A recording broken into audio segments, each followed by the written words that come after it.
Now to a crime alert out of Pembroke Pines, where police say officers were forced to fire when confronted by a man who started throwing knives at them. Local 10's Sanella Sabovic is live with what she's learned so far. Sanella.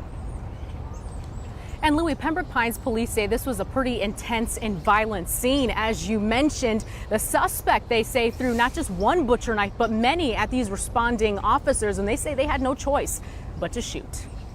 A domestic disturbance call leads to an officer-involved shooting in Pembroke Pines. Shots fired, shots fired. It all happened Monday night at an apartment complex along the 100 block of South Hollybrook Drive. Police say 41-year-old Justin Britton was involved in some type of domestic incident with his father.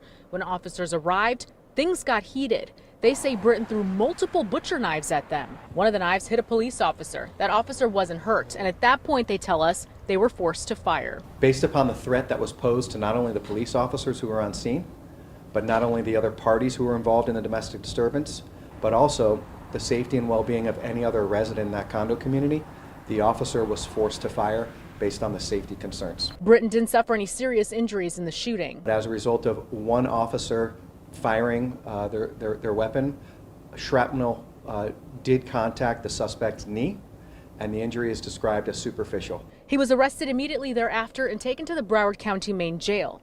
Britton is facing several charges that include aggravated battery on a law enforcement officer and 2 charges of aggravated assault on a law enforcement officer. A judge granted him a $3,000 bond in court today. I do find probable cause on all 3 counts. And this isn't Britton's first run-in with the law. The suspect was indeed arrested in 2017 at the same address for something that was very, very similarly situated. It was another domestic disturbance that our agency investigated, and it resulted in his arrest.